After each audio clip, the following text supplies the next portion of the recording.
আপনারা দেখছেন the PD news, সোজা কথা সহজভাবে।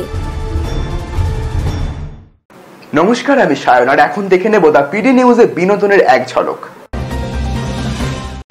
বারাসাতে একটি পার্লার উদ্বোধন করতে আসেন বলিউড দিভা করিশ্মা কাপুর। এদিন তিনি বলেন, এই ধরনের একটি সুযোগ মেয়েদের জন্য খুবই গুরুত্বপূর্ণ। কলকাতায় এসে তার যে খুব ভালো লেগেছে তা তিনি জানালেন।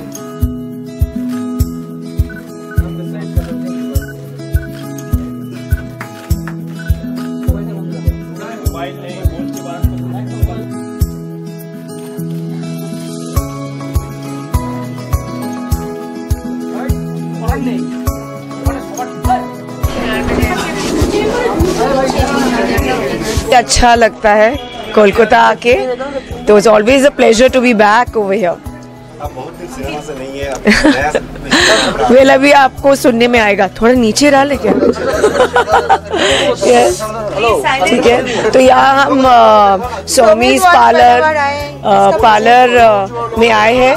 तो आई जस्ट वांट टू, बहुत ही अच्छा पार्लर है, यहाँ सबर्ब्स में है, कोलकाता के सबर्ब्स में है। तो यहाँ की लेडीज़ के लिए एक अच्छा मौका है, यू नो, पार्लर आने का, डी स्ट्रेस होने का, and you know, just taking some chill time for themselves. গরিবের নাম ব্যোমকেশ বক্সী। শরদিন্দু বন্দ্যোপাধ্যায়ের কাহিনী নিয়ে সায়ন্তন ঘোষালের পরিচালনায় হইচই ওয়েব সিরিজ ব্যোমকেশ আবারও ফিরছে, আর এবার সিজন 4 মুক্তি পেল তারই টিজার। ব্যোমকেশ, অজিত আর সত্যবতীর ভূমিকায় এবারেও থাকছেন অনির্বাণ ভট্টাচার্য, সুব্রত দত্ত ও ঋদ্ধিমা ঘোষ। এবারের গল্প অগ্নিবাণ।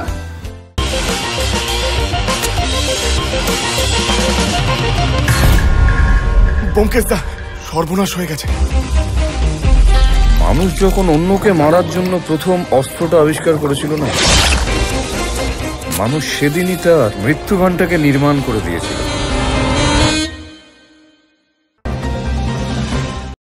সম্প্রতি ইনস্টাগ্রামে এক যুবকের সঙ্গে নিজের ছবি শেয়ার করলেন আমির খানের কন্যা ইরা খান, আর তারপরেই এই ছবি সোশ্যাল মিডিয়ায় হয়েছে রীতিমতো ভাইরাল। এই যুবক ইরা খানের শুধুই কি বন্ধু, নাকি সম্পর্কের গভীরতা আরো বেশি, তা নিয়ে শুরু হয়েছে জোর জল্পনা।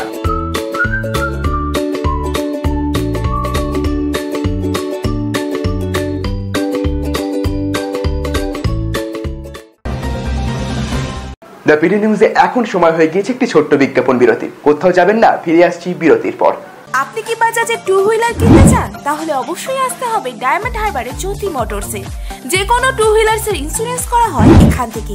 শুধু ডায়মন্ড হারবার নয়, বাজাজে টু হুইলারের বিশেষ সম্মান নিয়ে এখন থেকে আমরা লক্ষ্মীকান্তপুরের বিজয়গঞ্জে। বাজাজ মানেই জ্যোতি মোটরস। আপনি কি বাইক কিনবেন ভাবছেন? তাহলে আর চিন্তা নেই, এখন বাইক কিনলে পাবেন নিশ্চিত উপহার। থাকছে 32 ইঞ্চি এলইডি টিভি সহ আরো অনেক কিছু। তাহলে আর দেরি কেন, চলে আসুন আনাম সুজুকি ডায়মন্ড হারবারে। কিনুন বাইক, পান নিশ্চিত উপহার। শর্তাবলী প্রযোজ্য। ফিরে এলাম বিরতির পর। মাত্র 7 দিন, আর তার মধ্যেই 100 কোটির ক্লাবে কেশারি, যা 2019-এ আপাতত রেকর্ড। অক্ষয় কুমার, পরিণীতি চোপড়া অভিনীত এবং অনুরাগ সিং পরিচালিত এই ছবি ব্রিটিশ ইন্ডিয়ান আর্মির 21 জন শিখ এবং বর্তমান পাকিস্তানের হাজার হাজার আফগান সেনার মধ্যে হওয়া ঐতিহাসিক যুদ্ধ নিয়ে তৈরি এই ছবি। কেশারির সাফল্যে খুশি ছবির পরিচালক থেকে শুরু করে কলাকুশলীরা। आज मेरी पगड़ी भी केसरी, जब बहेगा मेरा लहू भी केसरी और मेरा जवाब भी केसरी।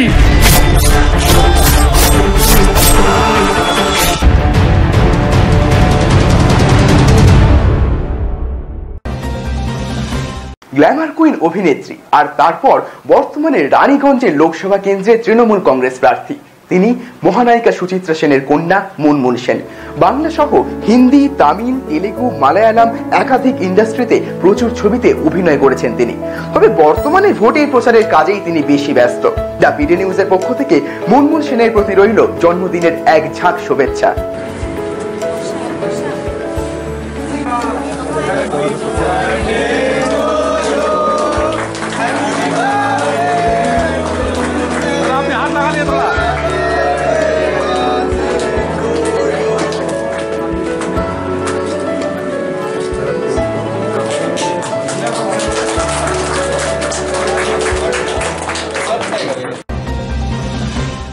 এই রকমের আরো গুরুত্বপূর্ণ খবর পেতে সাবস্ক্রাইব করুন আমাদের চ্যানেল দ্য পিডি নিউজ। নিয়মিত আপডেট পেতে বেল আইকনটি প্রেস করুন।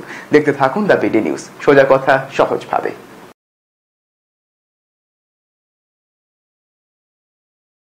আপনি কি নিজেকে নতুনভাবে খুঁজে পেতে চান, আধুনিকতার মোড়কে নিজেকে সাজিয়ে তুলতে চান? তাহলে অবশ্যই আসতে হবে ডায়মন্ড হারবার হাবিবস হেয়ার অ্যান্ড বিউটিতে। হ্যাঁ, হাবিবস এখন আপনার শহর ডায়মন্ড হারবারে। তাহলে আর দেরি কেন, চলে আসুন হাবিবসে। হাবিবস এখন আপনার নাগালে। খবর দেখতে সাবস্ক্রাইব করুন আমাদের YouTube channel the PD news. Update থাকার জন্য বেল আইকনটি প্রেস করুন।